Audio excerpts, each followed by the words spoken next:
Safety Building Committee meeting for August 7th, 2017 at 9 a.m. in Town Hall, Main Street, Rowley. I'll call the meeting to order at 9 o'clock. And I want to discuss the first meeting on the agenda as we received a communication. Mr. Chairman, we are being videotaped. Oh, I'm sorry. Yeah, thank you. We're being videotaped for later showing on the TV. We're not on TV live at the moment, but it will be shown by Rowley Community Television. So be advised, we're being observed and listened to for taping purposes. Well, the first thing I'd like to address is we got a letter from Mr. Daly from 9 Allen Drive in Rowley. He observed, I assume it was our last meeting when we talked about the site plan, the drainage system for that. And we took his letter very seriously. We sent it out to all of you, the participating parties. The last time when we originally talked about it last meeting, one of our prime considerations is cost. And we knew that the underground systems cost more, and we really don't have any room to play with additional money for the underground systems. But in addition to that, Alex, if you could address that. Sure. As from an engineering standpoint, just so that everyone knows that their input is important. And we're taking it into consideration, and we've definitely looked at it. I'm gonna need some space. Yeah. I didn't bring reduced scales, I apologize. Oh, it's easier when it's large anyway. So, Bill Murray from Places Associates. What we have done is we've taken a look at this site in many different ways. Of course, it's got to support an on-site septic system. It's got to support the existing water lines that travel to the ball fields through the site and support the two buildings. So being squeezed between the ball fields and the road, we really are restricted in the amount of area that we can dedicate to the police and fire station. So they're pretty compact footprints. One of the guiding directives that we've always had since we started the project was cost. And this is why we are essentially where we were. We had originally designed, so this is the existing police station and the proposed fire headquarters over here. Right there is the big rock outcrop. We had originally designed the drainage system to go this way. We were going to contain it over behind the big rock outcrop between it and the ball field, but it impacted the ball field pretty significantly and was also an expensive alternative. Excuse me 1 second, Bill. Brad, why don't you pull a chair? Brent Bazelak is here from the Conservation Commission. He's the one that oversees our stormwater management program. We're talking about that letter. Brent came in. Thank you for coming. I invited Brent the other day if you wanted to swing by, and because the stormwater is a real issue for us all around. We want to make sure that Brent has his questions answered too, as well as exactly what we're doing. He's been to all the diggings and so on and so forth. So go ahead. Okay. There is a big low area adjacent to the west of the existing police station, but that low area collects an awful lot of water from across the street and from the street, and we didn't want to impact it because it floods and then it sinks down, and we don't want to add to it for a variety of reasons. So what we've finally done, this became just burdensome and a little bit too expensive. We went out and dug some test holes behind the ball field, behind the playground, to see what the soils were. And ultimately the design that we came up with is a large basin in the outfield. It won't disturb any of the existing ball fields, but it will be a pretty deep drainage recharge basin. So 80% of the site will go over there. It contains all the design storms which we're obligated to do. And it is essentially a hole in the ground where the water will go in, and it will be pre-treated and then discharged. The whole site is in a watershed protection district, so before water actually gets or is allowed to go into the ground, we have to pre-treat it. That's just the requirements of the overall area. We're still keeping a small basin behind the fire station because it just conveniently picks up the apparatus bay and some of the fire station there, and again that'll be recharged. So we have finally resolved the drainage system. This has been designed, we've run the calculations, and we're getting ready to make the applications to the various town entities. We did get Mr. Daly's letter, and we looked at it, and I don't disagree that chambers are a very good answer. Chambers are simply, well, it's what we sometimes use for septic systems. They're just void space that we create in the ground, and if we put them in the ball field, then we wouldn't have to surround the detention basin with a fence. You could use the ball field, you could mow it and do all those kind of things. But as I said to begin my conversation, cost is one of the most important driving factors on this project and the ability to get this thing built. So digging a hole in the ground, stabilizing it with soil, and putting a fence around it is $10,000, $15,000 for construction. The chamber system is at least 5 times that price, so it's $50,000, $60,000, $70,000 at least. And again, the advantage of a hole in the ground is that we can see it to maintain it. If the water's ponding out in that basin, the DPW can go out there and take care of it. The disadvantage of the recharge systems is you don't see it. It's very much like a septic system that's under the ground. So the maintenance is a lot more burdensome, and the protection of those chambers to make sure they don't silt up and that kind of thing. So there are pluses and minuses on both sides. The plus to having chambers is we get to keep the lawn area, and it's unobtrusive. The minus is the cost. The plus to the detention basin is the cost. It's the lowest cost alternative that we can do. It meets stormwater criteria. Its maintenance is pretty pragmatic, but again, we're going to have to surround it with a fence, and it becomes a little bit unusable area that's going to have to be mowed or weed whacked to keep the brush down.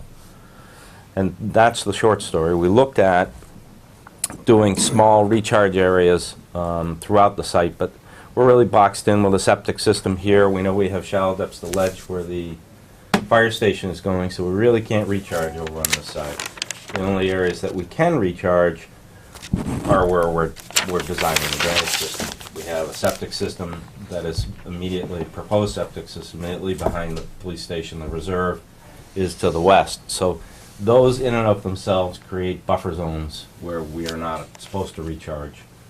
The well offset to the shed and to the ball fields. And when we put it all together, the areas that are available for us to utilize without impacting other ball fields, without impacting more of the park, is essentially what we've done. Okay, what is going to be the depth of this, that recharge area? Or that, 9 feet. it's going to be like a gentle slope? It's fairly steep. It's what it is we go down 4 feet and then there's a bench. Okay. And then we go down another 3 feet. But what's driving that is, number one, that's slightly higher than most of the rest of the site. And because all of these drainage system components have to go through a catch basin, then a manhole, and run out, it just forces us down into a fairly deep hole over on that side. And then our pipe has to be above the bottom of the basin to make sure it all works. And we've run the calculations, and the whole system works for what's known as the 100-year storm, which is a storm that theoretically has a 1% chance of occurring each year. And it's a requirement for us to address. The other part of that is these catch basins are required because we are in the Watershed Overlay Protection District, and we have to have oil and gas separators to maintain the stormwater quality. So that's what's doing it. So most of this site, from the fire station all the way over to the police station, comes here, goes to that basin. Then on the fire station side, we pick up the easterly, the apparatus bay, parking that goes around, and we discharge it to the rear of the site where we've done some test holes. Because the existing connection to the ball fields and the playground is in this area, we're building a new connection road over here, which gives us the opportunity to create a basin here. And then this will only overflow during peak storms, which means pretty much will have no effect on the playground, because if somebody's out there playing ball during a 50-year storm, there's some other problems. So that's the design. We did look at taking some of the roof runoff and doing recharge systems. But quite honestly, we can work with the plumbing engineer to maybe have a lot of his rain leaders just go straight out and then pick it up as a site item. And what I'm referring to is we have gutters on the building, and that makes sense because we did not design the site to accommodate no gutters. And the reason we have a different design with no gutters is we increase the landscape area around the building when we don't have gutters, because you've got some pretty big roofs and some good pitches. And if we get a torrential thunderstorm like we've had, some communities have had, that water's going to come off at such a velocity it's going to go straight Right by the gutter, yeah. right past a gutter, right past everything, and it hit the landscape, and then it'll be a maintenance headache. So if we go no gutter, then we have to increase the landscape space around each of the buildings, and we'll put a 3-foot stone strip so that the water can hit that and not wash away plantings or wash away sidewalks or silt-up sidewalks.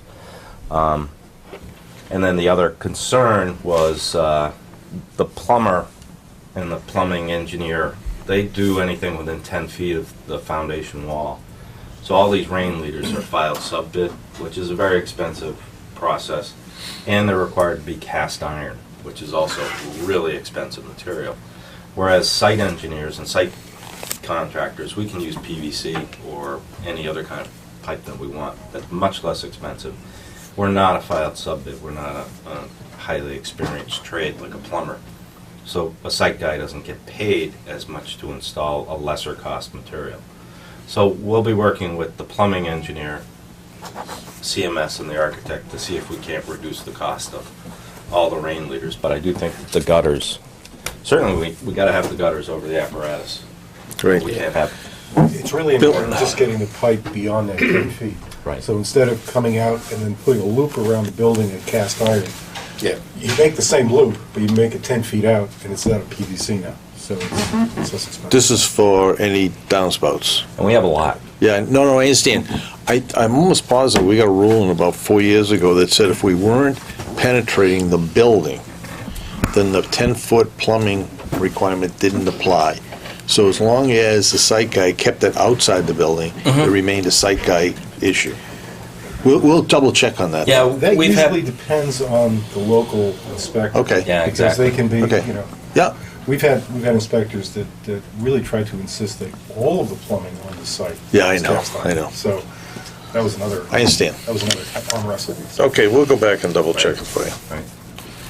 But as it stands, matter of fact, at the end of last week, we got the drainage system 100% designed. The grading on the project is now at 95%, which means I'm starting the process of pulling the plans together for making permit applications. And I've told Greg that if we're not making changes, then in about 3 weeks, I should be able to coordinate with everybody else and get the site drawings up to speed for contract documents. My target is early September, the end of August. Normally, the site is in front of all the other trades. I'm in front of the architect, I'm in front of the plumbing engineer and all those guys, but we're not at this moment because we've been going back and forth, survey and site design and drainage system.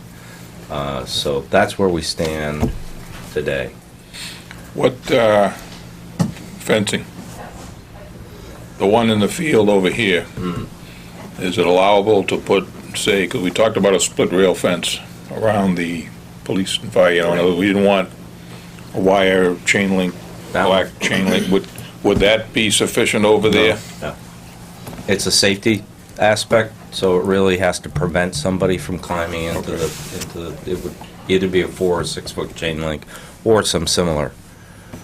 Yeah, because there's a certain age bracket about the climbing, so I think we in the past, we've always done 4, isn't that all right? Yeah, I prefer 4 over 6 for sure. What is the slope, actually? It looks like it's about 25%. It's going to be a 3 to 1. 3 to 1?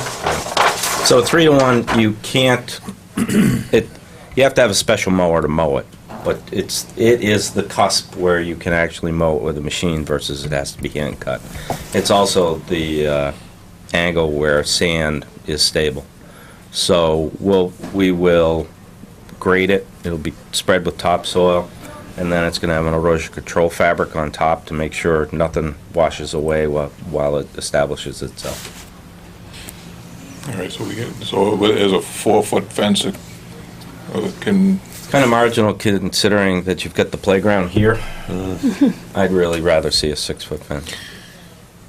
Just talking. And you can make it vinyl.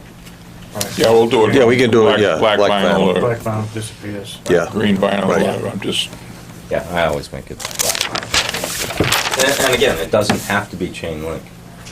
It could be something more aesthetic. We could even do a solid or perforated vinyl fence that wouldn't look like a chain link fence. I'm just looking at over time, I think probably a chain link fence is The durability, I see a lot of these vinyl fences that, 3 years down the road, the big windstorm and they're falling apart and Yeah. issues like And- that. I mean, I don't know, I'm just saying that if we're gonna do this, we gotta have a fence. I'd rather do something durable that, Yep. in 20 years, it's still standing. Right. And the other thing with a black vinyl fence is if it gets chipped or something, we can always go out and spray it or make, black vinyl doesn't look that bad. No, it kind of blends disappears in. into the landscape. And the other thing is out where it is, it's not visible from the road really, so it's It's not visible from the road, and it's a safety it's issue. beyond the outfield of the existing ball field. Now it'll have a gate or something. In other words, some kids are you get a heavy hitter. This is like 200 feet, I measured it out. It'll have 2 fences. It'll have a manway, and then it'll have a double gate for apparatus to get in. Okay. So the kids can get the ball if it gets hit in there. Yep. Now over, my other question that we talked about last time, Greg, was over here, I'm still concerned about the size of this road and the location. And what I'm wondering is, I don't know if you've looked at it, Bill, is where we've reduced the size of this pit. Is there a possibility that, that this is still 24 feet? Yep.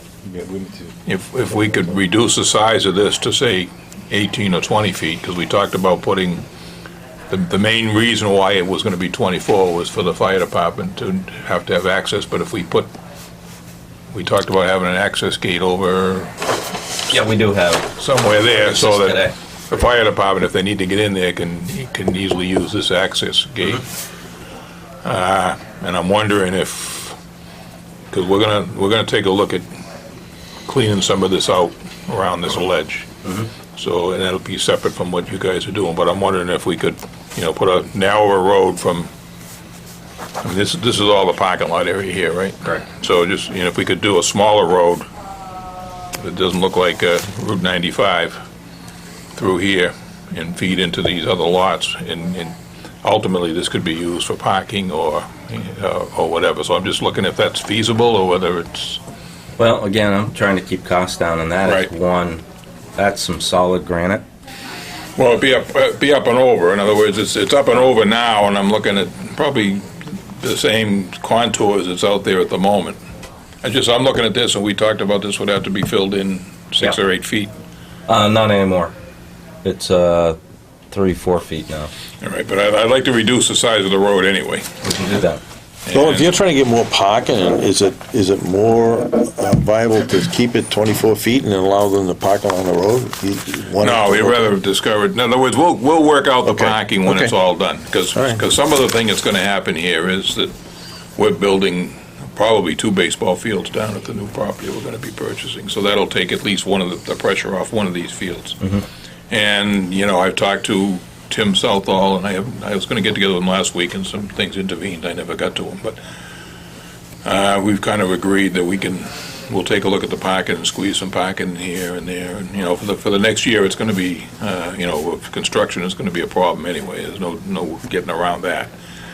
But These are the one big of the- thing was that this is a larger, about bigger than normal baseball field for Little League. for Little League. It's right. for 11 and 12-year-olds, where the one like down the street is for a smaller field. Yeah, they have And, softball over And there. then the other 2 here was a softball. So we're going to lose 1 T-ball field.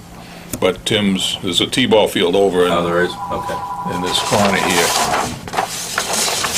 over in this area. But it's just, a T-ball. Yeah. So I think Just for grass the there. year anyway, we can put that down in the common if we have to, and then we can transfer that to the field down here. We'll work that out, but I'm just trying to look at the easiest access we can get at the cheapest cost to get traffic over in there. If you think it's cheaper to just Yes. lessen the width of this road Yeah. And and not go through the ledge, yeah. not go through the ledge. Does the ledge be hundreds of dollars per cubic yard, and your fill is in the $40? Well, I mean, we're not looking at, what I'm looking at doing is, what we want to do is go out and, I mean, a lot of this is treed and brush, leave that ledge, Right. and then take most of this down to a certain level. We'll do that anyway, just for parking purposes probably. So it's no problem if we use this area behind here for parking. Right. That'll be acceptable? Oh, sure. Okay. Let me just ask a quick question, because I don't want to forget it. Bill, out next to the temporary trailers that are there, there's a small little outbuilding, and there's a utility pole with a service on it. Do you know what that is? Yes. Yes, where there's- are the trailers? There's a well and there's an overhead. The trailers are over here. No, this was next to the trailers, right here, right. Yeah, there is a. The modular There building? was a building there and a utility pole That's bringing the power into the trailers. into the trailers, okay. So it goes into the shed, which is the transfer switch Oh, okay, inside there, okay. which supplies both buildings. Yeah, okay, that's what, because I saw the generator, And the that's what I generator. thought. Yeah. But we just need to make sure we maintain that until we get those trailers out of there. Well, trailers should be coming out. That's what, one of the first. Oh, that's steps. right, Once we- that's right. Once we That's know what- that yep. that we have a Right. definite project start date, then we can. Right. take care of Trailers the are coming trailers. out, but that power still feeds the main station. Oh, it So does? It does have to be maintained, because it feeds the main station, also feeds the generator. And the generator, we actually have to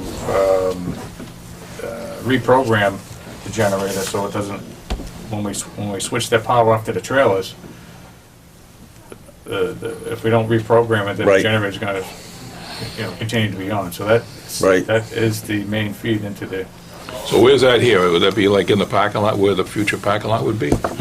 More or less? There's an outline of something oh. here and a pole, so. That's Yeah. probably it there. But then I noticed today, though, and I'll go back there when I leave here, in the front of the existing police station structure is a pole and several 4-inch lines. I thought they were feeding the power down there to go to that utility room that's in that basement, no? Okay.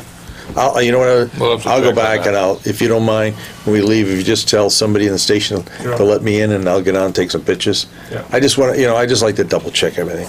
Oh, yeah, no, absolutely. We want to know exactly what we're doing. Now, Brent, before we get off this subject, if you've got any questions or concerns or ideas or whatever input you might have, that's Yeah, why. a couple of things I'd like to start off with. First off, I haven't been copied on Mr. Daly's letter, so unfortunately I am ignorant as to its content. and his, There you go. comment in regards And you to might We all copy have a too. bunch of copies for you, so,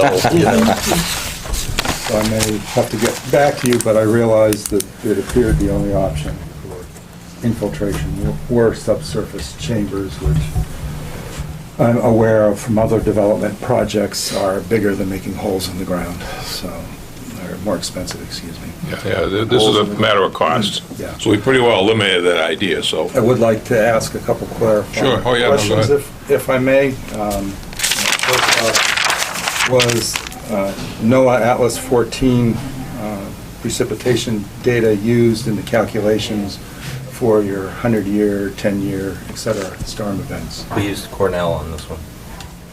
Okay, our requirement is NOAA Atlas 14, may even That's have the same TB fundamental 14. database or whatever. Basically, it moves the, I think it's 6¼ inches in a 24-hour period to something like 7, I think, or something like that. 7¼ I think. Yeah, Yeah. yeah. It's not, yeah.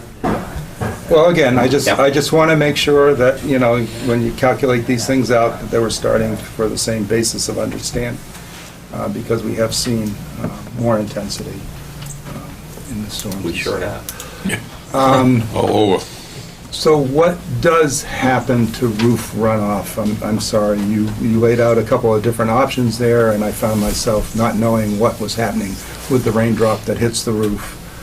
that is flowing off the building, not in regards to the overhead door access areas where you said there were definitively gutters. Well, we were trying to do some cost-saving measures because of the plumbing, the filed sub-bid and things like that. But the way it is currently designed is everything goes into the on-site drainage system, and then everything is recharged back to the ground after it's treated.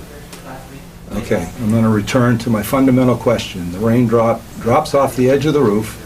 It hits, what? It hits the ground and then it sheet flows. No, it hits a gutter.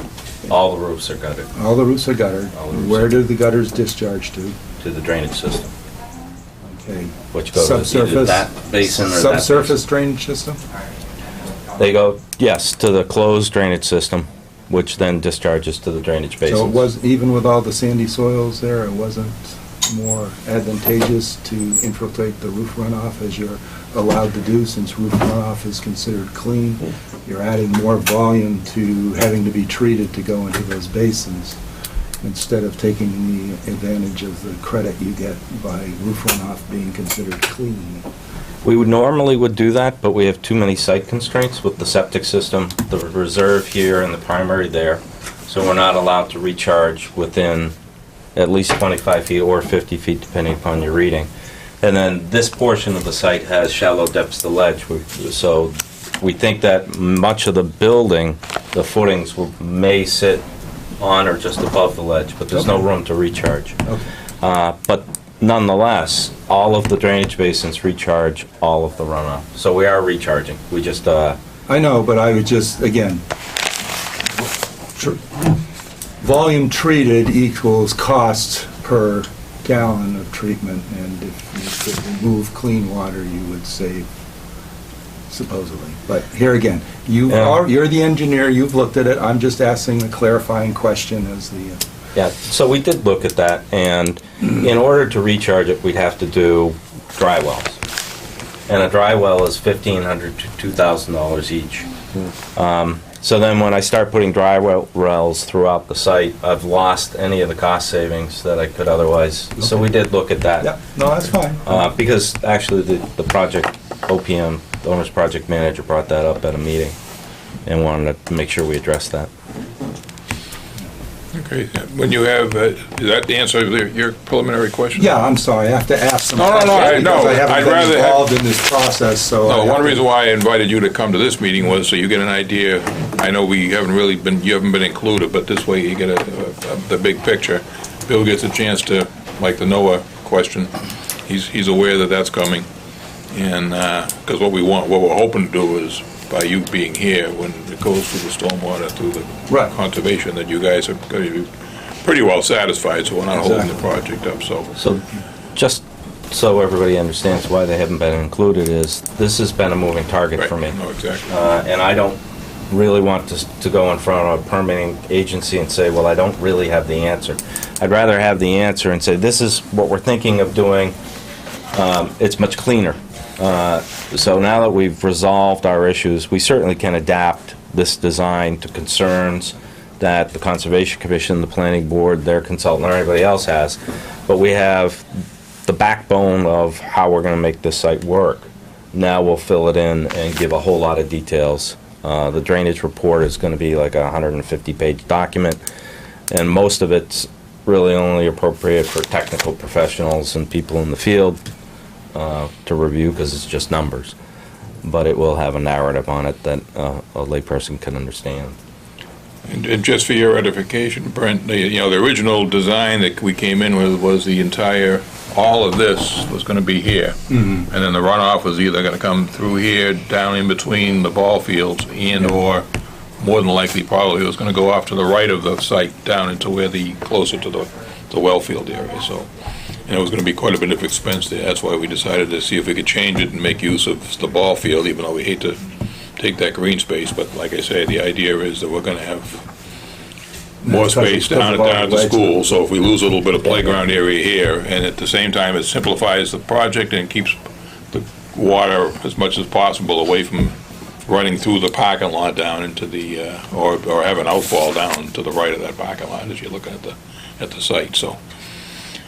It's definitely been a moving project. We've Yeah. discussed this a number of times, and, but so, like I said, Brent, I'm glad you came in, because I wanted to give you a chance to, No, and Mike, no, I know, no, I understand. it's fine. Yeah. This is Oh. actually probably the very appropriate time Yeah. to, let me in and let me say my things. I'm just kind of apologizing because some of my questions may be fundamentally basic from not No, seeing the believe me, progress and the we're progression. trying to be above board here, and have everybody, it's like having Mr. Daly's comments, is that we appreciate getting those, because, hey, we don't pretend to know everything here, and we're trying to do the best we can with a limited number of funds, and there's other things we prefer to do, but funding isn't going to allow that, so this is where we stand. And that actually does help me hearing, because I wasn't, not having spent a lot of time at the police station as their guest or whatever. I didn't know how the area over in the woods We can change that. performed. How that performed as sort of an unofficial basin and infiltration area over there. Yeah, So- we did model this. We actually got the topography and the street, and we modeled this as a drainage basin, and we just said, we just really don't want to impact it. It works today. It hasn't had a failure, and we don't want to take, so this is 1.9 acres of new impervious area, and we just don't want to Right. wash out anything that might happen there. So this site will stand on its own, and the only event that peaks out is we get some bleeding during the 50 and 100-year storm under the roadway. So But- basically, then you're all set at this point. If we vote, we can take a vote to accept this design with, and I'd like to see this modified. Yeah, we'll cut that down, we'll skinny up the, potentially skinny up the basin, and did you want me to show gravel parking over there as part of this project? Does it cost any more? Not really, because if it's you could- gravel there. If you could throw it in as a model, I mean, we're gonna be doing a lot of manipulation out Yeah, there, but the more spaces we can show at this time based on this design, I think that's, because I'm gonna, tonight at the selectmen's meeting, I'm gonna be looking to go visit with the Recreation Committee itself, and bring all these designs along with the Gwyn property stuff and kind of make a presentation as to, so we cover those bases, so. Yeah, the only thing that needs to be done over there, here again, this just has to do Yeah. with the fact that I use the gated access into the conservation areas there a lot.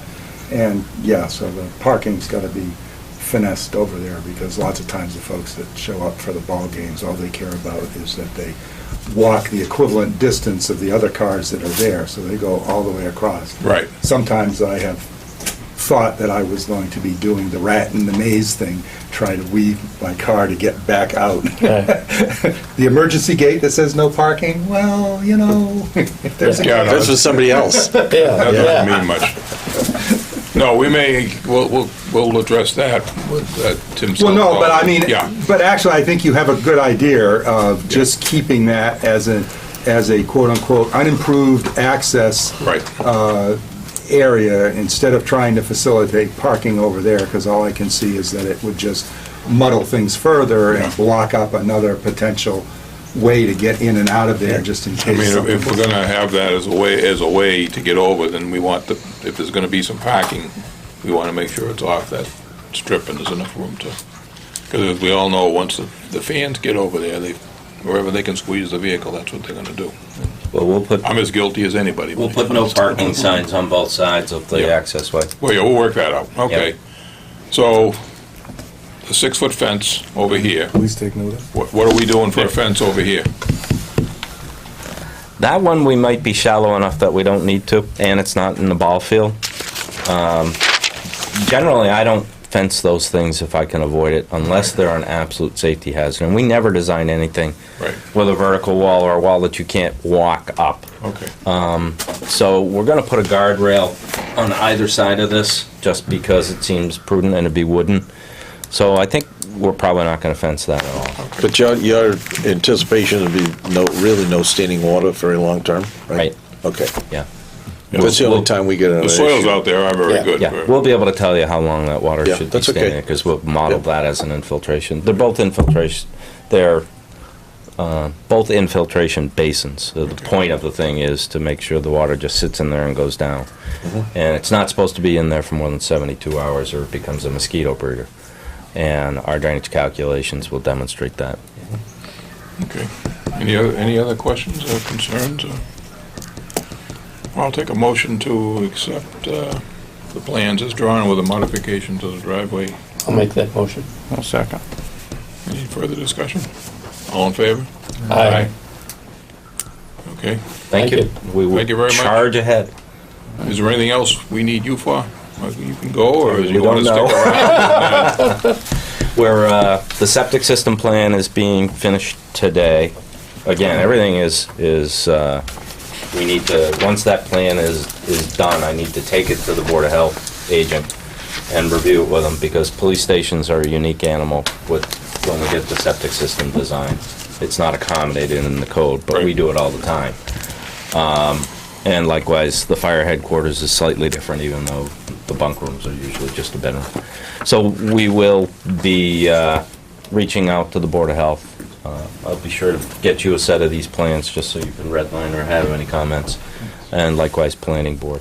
The first application I'm trying to get out the door is to the Zoning Board of Appeals, and I don't know how many of you were on the email, but the Zoning Board of Appeals has determined the bump out that's within the 50-foot offset is not a variance, it's a special permit, which is a much less stringent standard to adhere to. So that, I've got most of that. I guess I had one question, and I think I've asked this before, but I don't recall the answer. Are you signing the applications on behalf of the town, or is the chairman? She's here all the time, as far as I'm concerned. She's So trustworthy. I will forward that information to you. Okay, yep.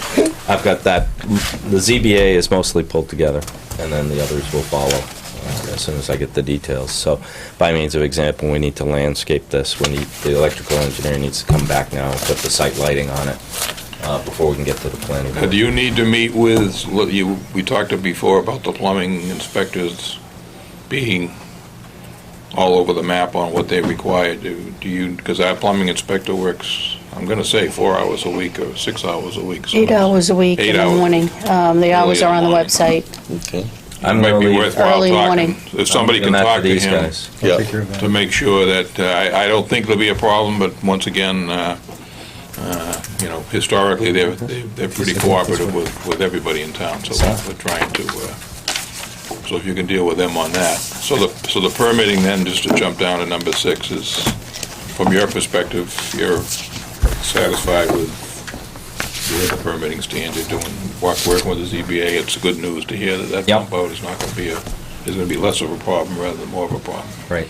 Oh, and you got the notes that I did. emailed, so it looks like it would be the September meeting, because they meet once a month. Right. And the health agent says, that you can work on that directly with the staff in the office. Yeah, that's normally how it goes, but I just gave you their submission dates and Yeah. meeting dates, so that you understood what the targets were. My other question is, the water board, where we are in the well recharge area, do we need to send them a copy of the plans and let them know what we're doing? I don't see them being a problem, but it would be good to let them know either that, or we have a meeting that, Not in Zone 2. not in Zone 2? No, you're not in Zone 2. You're in the Municipal Water Supply Protection It's different. District, which is under the authority of the ZBA. And conservatively, in some areas, it just gets more expansive Right. than the Zone 2, Okay. just to But we're, protect it. so the Thank you. criteria, I mentioned this, nobody's seen it, because I haven't submitted it yet. The criteria for the ZBA under the Watershed Resource Protection District is if you render more than 15% of the lot impervious. As lot area is something like 52 acres, and we're rendering 2 acres, we're somewhere around 4% impervious, new creation of new impervious. So we don't actually fall under that. Oh, okay. And there are other standards. So they have other standards which we either comply with the standard or we fall underneath. So as far as I read it, the only ZBA that we have is the front offset. Okay. But we do have site plan review through the planning board, and they have a consulting engineer who will be, as I'm told, will review our drainage and review a whole lot of the other aspects, which is very, very normal. So we will be addressing in our drainage system design the fact that we're in a watershed protection district, which means pretreatment to a higher level than if you weren't, and we'll demonstrate all that through our drainage calculations. So it's pretty straightforward stuff. We do go to the Conservation Commission for stormwater, and as I said, that will be essentially the same submission being made to the planning board. Good. Something to do. Sounds good. Can we dismiss Bill? Any more questions for Bill? Discharged. Discharge. Very happily. Through the drainage system, out the door. Do you want to keep this? Yeah, if you don't need it, why don't we keep it? Yeah, sure. It's always good to have extra paper here. No, if somebody wants to refer to something, it'd be nice, it's nice to have it when we need to look at it. Right. Thanks for coming by, Brent, appreciate your input. Thank you very much. Thanks, Thanks, Bill. Brent. Thanks, Bill. Thanks, Bill. My pleasure.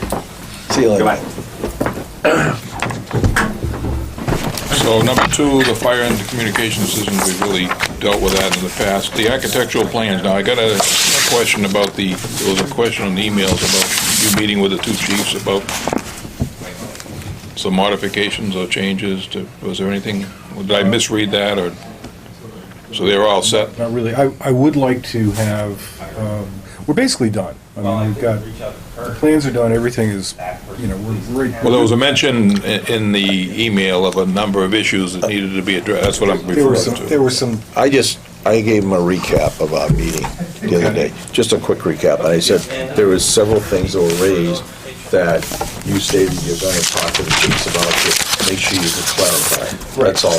That's Oh, okay. the only thing I said. an email went out, these are coming from the engineers now. I mean, Right. one of the questions is about Stort's connection. Yeah, I already answered About them. that. Yeah. Do we have a fire hydrant?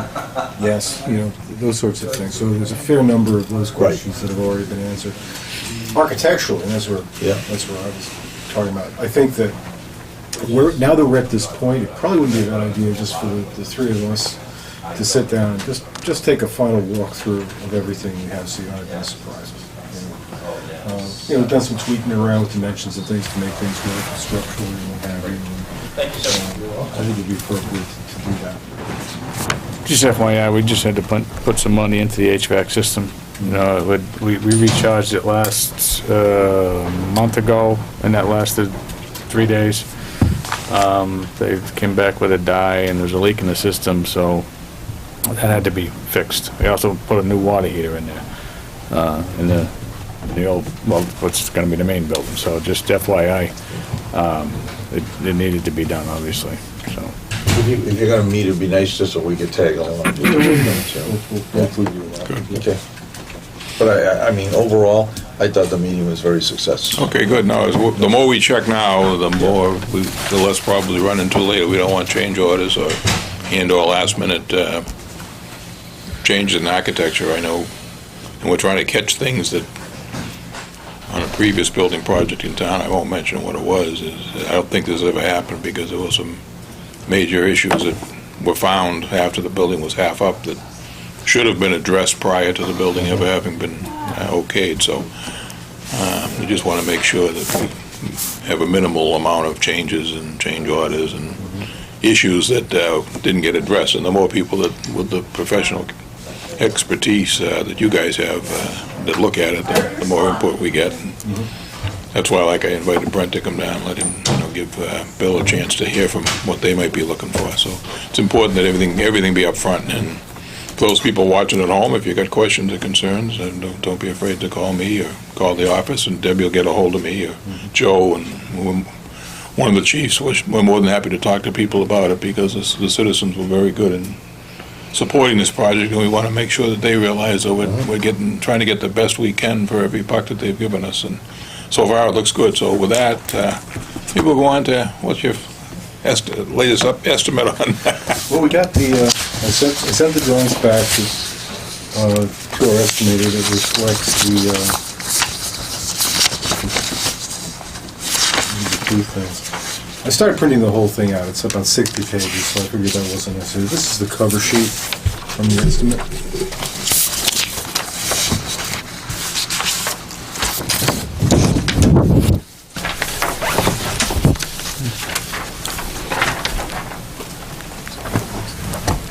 Thank you. So our total building at this point is $9,498,000 for both buildings. And Debbie asked me to update the summary sheet, and I need to talk with Paul, a little bit about this before we finalize it. But this is our current summary. This is a draft. Yeah.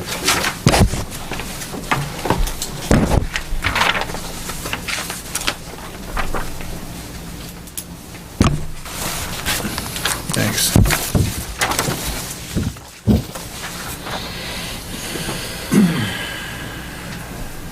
I've been huddling with our technology guy to finalize the numbers on technology. That needs to be done. And this reflects the increased cost of the sidewalk as a result of the updated plan.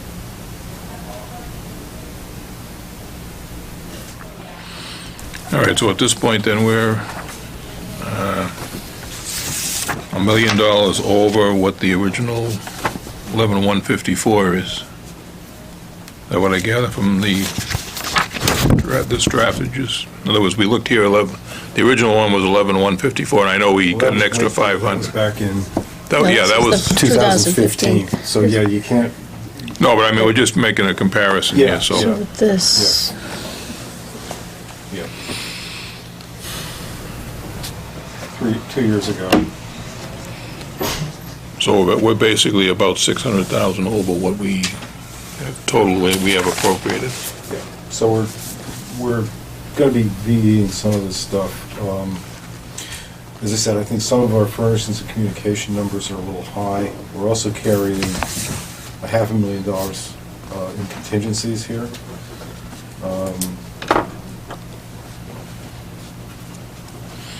Actually, more than that.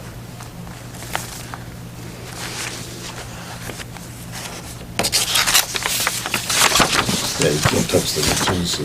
Not right now, no. But there are things like, for example, we have, it's smaller money, but we have a $20,000 contingency for A&E stuff. That's, you're not going to be spending that.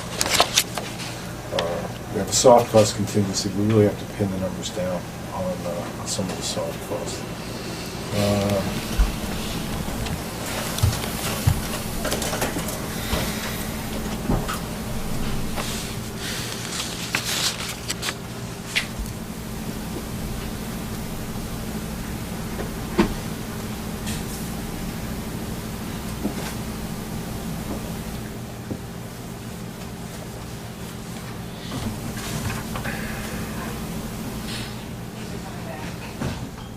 So if you're going to whittle this down a bit, I assume we'll be, like on this sheet from Fogarty, they're listing as an alternate the carport. Was the carport included in this? Oh, no, I'm using Fogarty's base number here. Okay. That's where this is all, Which does not include the carport? which the carport would be carried as an alternate. Okay. Above the, Yeah. okay. Hopefully I transcribed it correctly.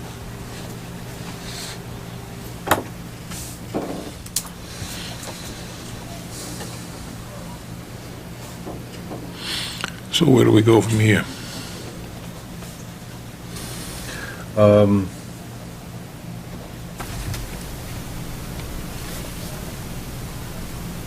Well, we'll take a walk through the building again, Okay. and we'll take a walk through the, Can you break out a couple of, like the carport, a couple of alternates that we can,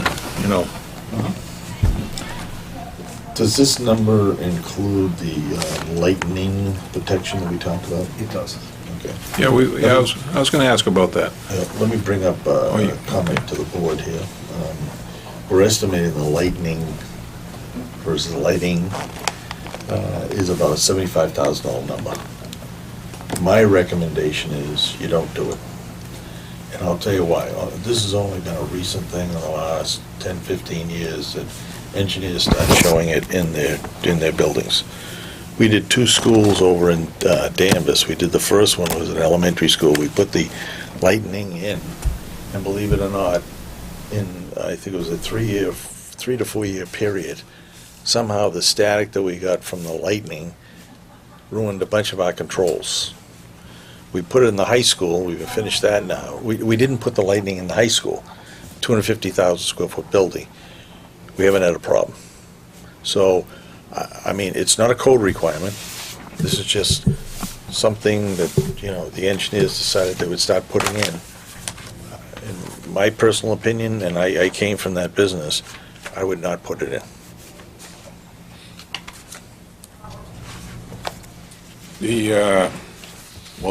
This whole project, I guess my question is, you're basically talking about lightning rods.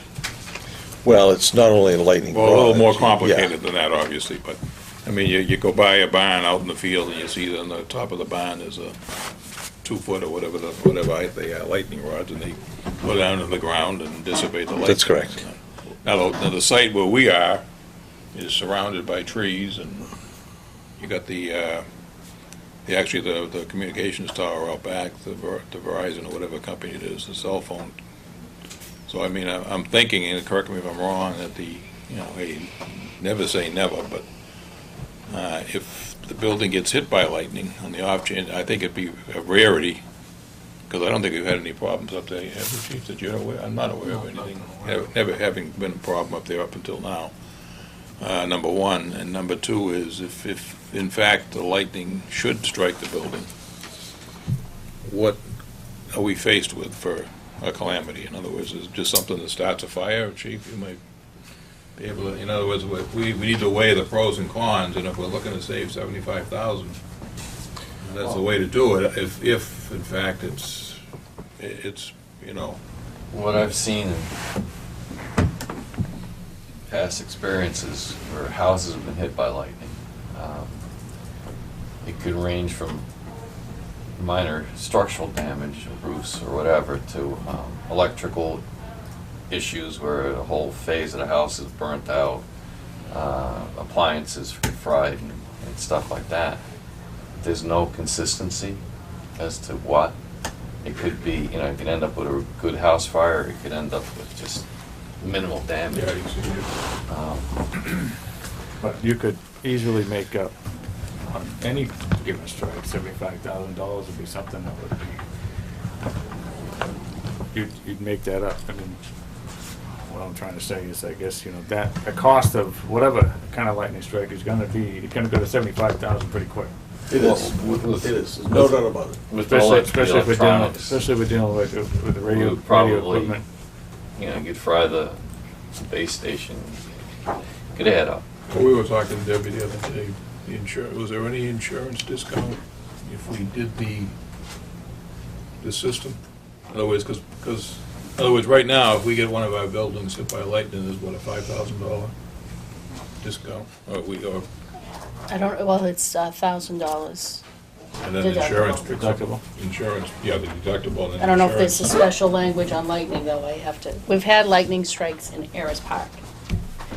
They've hit the wells, the irrigation wells. There are two kinds of lightning protection. One is the mask that you're probably familiar with, usually has a little dome on top of it.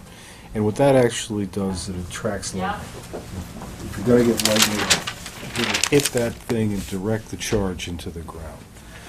The other system, and what we've designed, is a lightning suppression system, which involves a series of 6-inch metal spikes that are located throughout the roof. You may have seen them, they're big nails. And that doesn't attract lightning. They're not designed to be hit by lightning.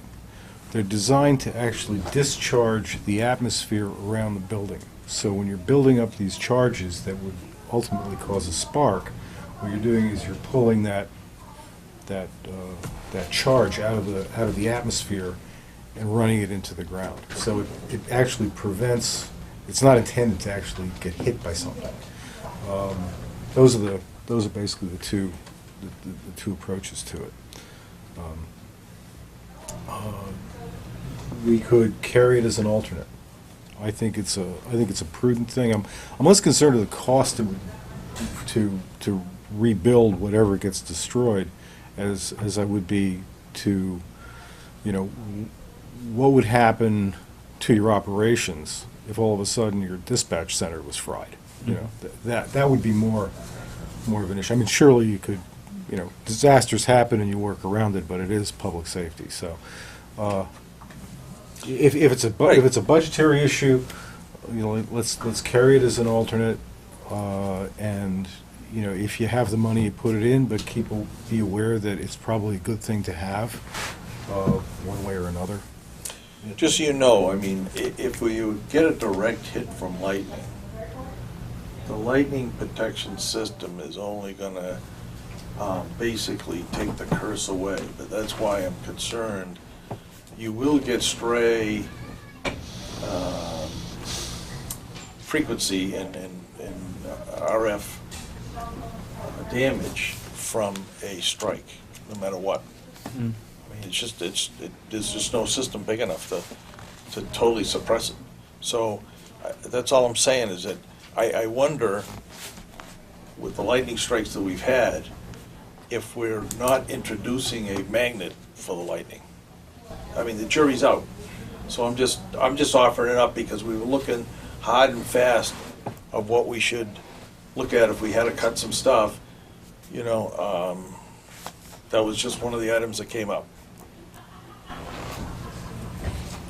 And believe me, it's your building. I mean, we'll do whatever you like. We could deal with I'll huddle with the engineers on it. See I what got- we're gonna do, but you know, I think it's, I got a question, and I don't know the answer, that's why I'm asking.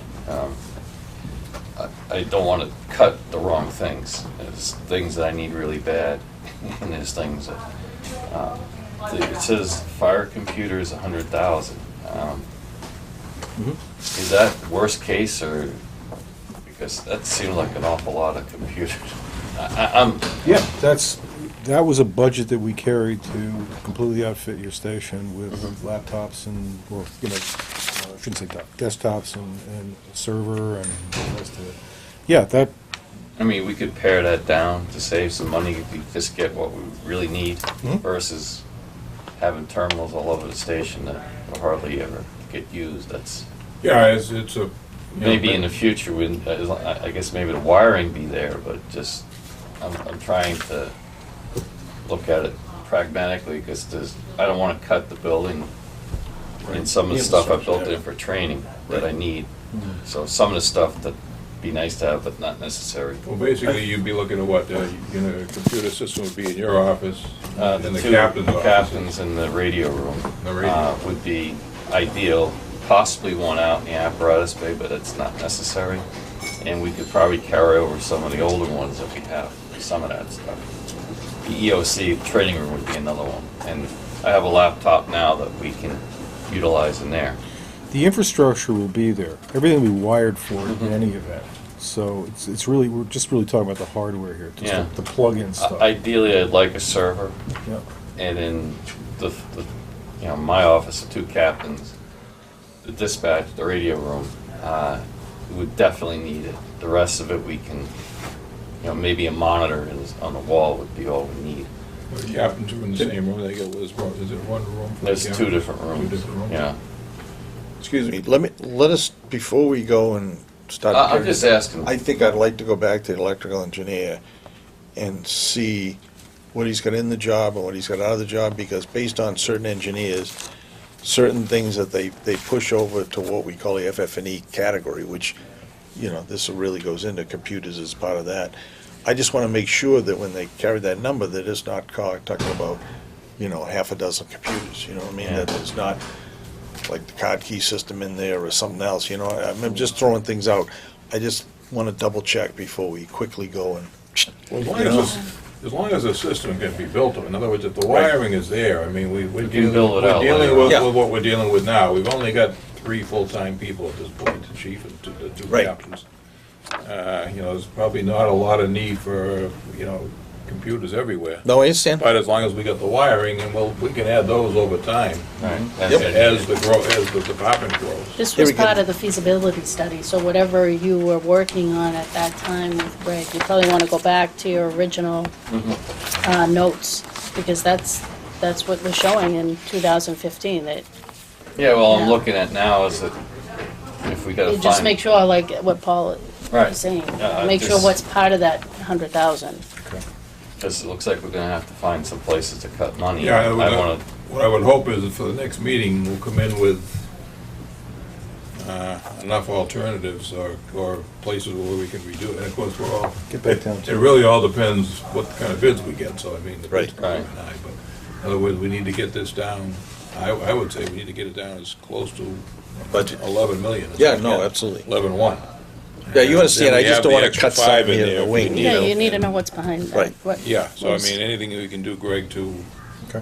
pile those numbers down and give us a list of, because we did this for the school building too, we were concerned about the, give us a list of alternatives and things that we can, the things we have to have versus the things we'd like to have. Okay.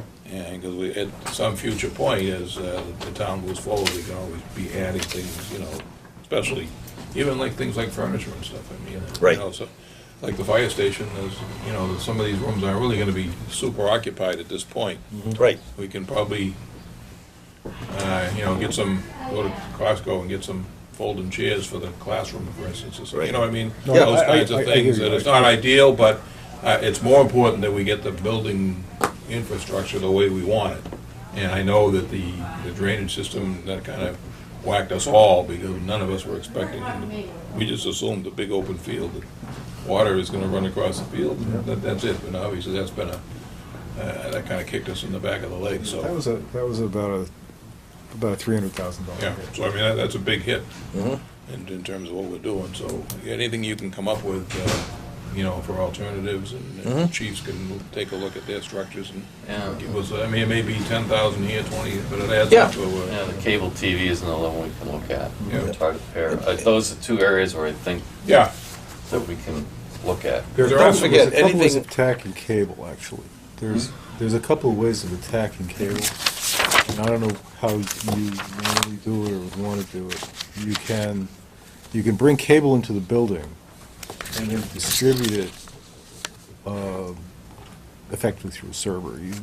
You can distribute it through Cat6 and plug in your TV wherever you want to do it with that. You need a converter to make that happen. Or you can wire the building with cable everywhere where you have a TV. Now, you don't have that many TVs, so. Right.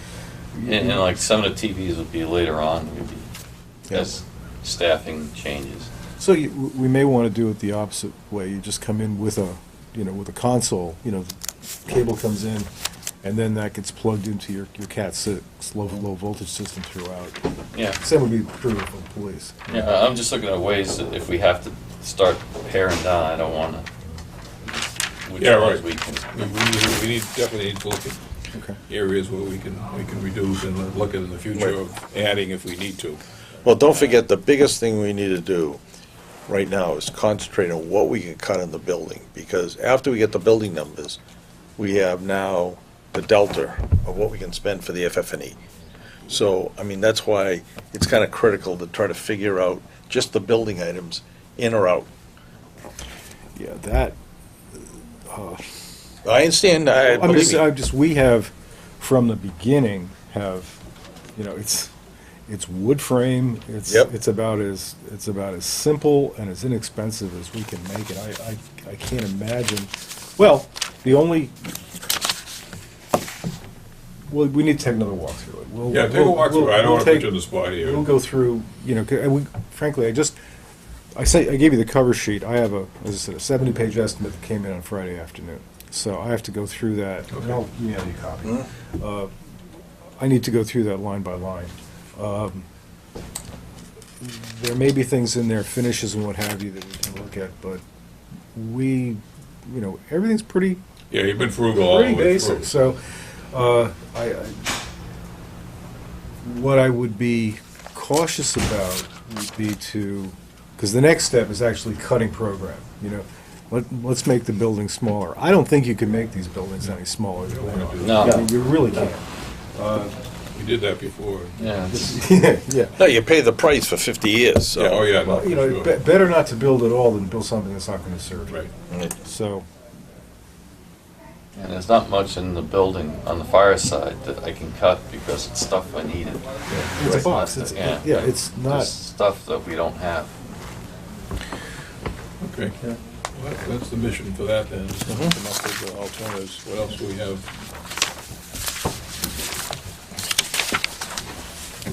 Project timeline, where it sounds like we're gonna get a little delayed from what we were originally looking at because of the requirements for Bill to meet with those various boards, and you'll need some time probably. Bill has told me that he can be ready with documents to go out to bid basically the 1st of September. Okay. Now, as far as we're concerned, we're good with that. I mean, you guys have seen the MEP stuff. That's we're just picking the odds and ends at this point.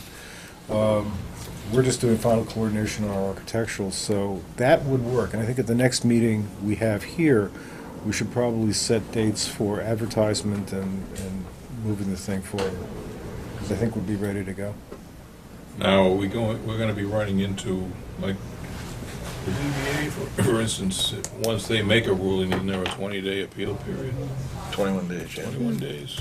So are we gonna be bidding during that time, or? Yeah, I would recommend you do that, because you can always throw out the bids or hold them or whatever, so, I mean, let's use every day we can, you know? Yeah, I would agree that,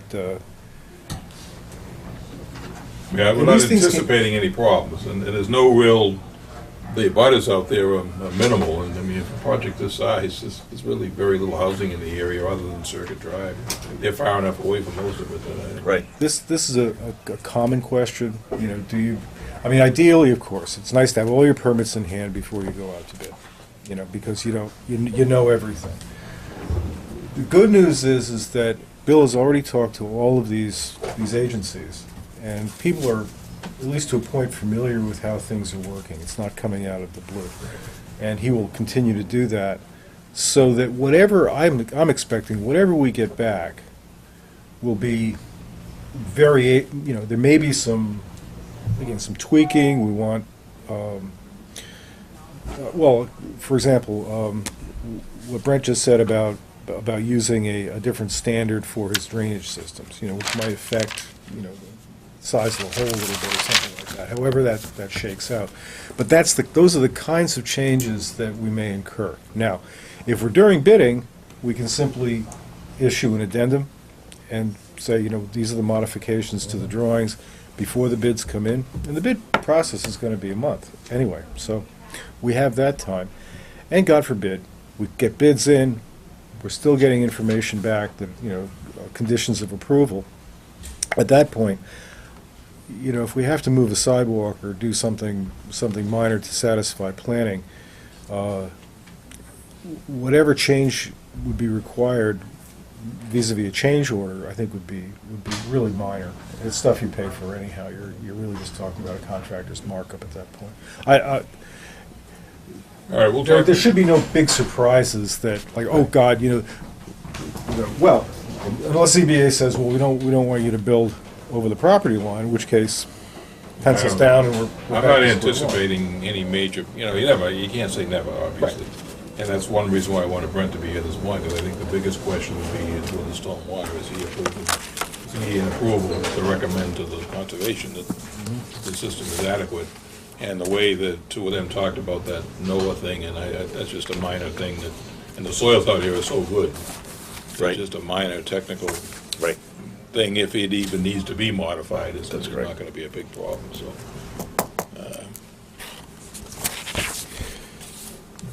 The other one is, I noticed here, proprietary items. Do we have any proprietary items? No, that's what I thought. There's none, so.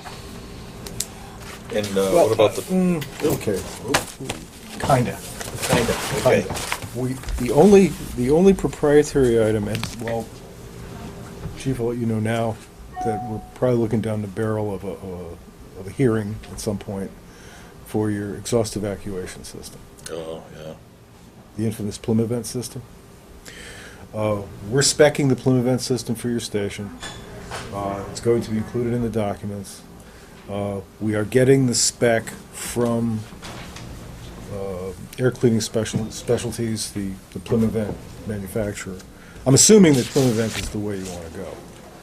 That's what everybody else around us uses. We have air vac filters in the building because we couldn't put Plymouth in. or anything like that in the current building. There was not enough room for the door width. So that's why we have what we have. It would make sense to kind of, all the surrounding towns have Plimo Vent. So when their trucks come in, be able to sit in our station and use the system would be more advantageous than having a system that's not compatible with the surrounding area. I understand that there is procurement law. There is, and especially on this one, just so you know, this has gone in front of the Attorney General several times. Yeah, I know, a lot of Actually- places have had problems with this Actually, particular. 40 times. Really? Yes, 40 times. 40 times. because the system, the company that, The competitor. the competitor is not an easy one to work with. No. Do you have exhaust regeneration on your vehicles? I have two that have regen, the ladder and engine one. The other ones do not. Okay. But as time moves forward, they're all gonna have it. Yeah. The problem, one of the things that allows you to basically, and we're not calling it proprietary. If somebody else can provide it, fine. But currently, the only company out there that will accommodate regen is Plymouth.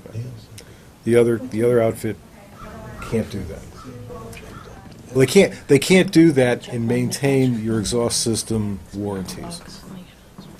So, at this point, you're good to go with that. Right, and with the ladder having exhaust, I'm not modifying the truck to, I'll check. shouldn't I'll have to. check. I didn't see it. if I say they want, that- they can pay for the As long as modification. we're aware, you guys sound like you're on top of it. and You know, we're What's talking. gonna come is gonna come. You know what we're talking about? This is the source capture exhaust system. Right, for the when truck. you're in the building, right? I'm sorry. I was- So if you want idle, if the truck's idle in the building. you Or need- you're starting up. Or starting Yeah. up. you Yeah, need it's to mainly have- the starting up. Starting up. Are those the and ones that coming they back just pull right off when you pull? Correct. It just in. Yeah, automatically, Georgetown, Ipswich, yeah. Newbury, they all have them. They get the hoses that Yeah. go out the front of the building and The one thing that may help us, just like he said, because of the status of this station, he probably gets a lot of coverage. So, the other system, if I remember, we have to modify the vehicles to accept the hose. If that's the case, I think that would be a prime example of why we say we really need to go to the system.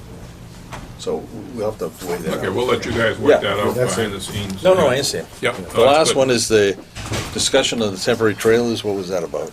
We're all set on that. The chief has got everything. You got all the bids in? All the bids in, I've notified the electrician, he's just waiting for a start date for us. I've made 2 phone calls to the deconstruct. I haven't gotten a call back yet. I did get an estimate, I was wrong last meeting, I don't know what number I was thinking of. I think I said something around 3,500 for the move, it's actually 5,900 to move from there to the annex. So Does that include both ways or one way? that's one way. One way. Some Wakefield movers with prevailing wage rates. Yes.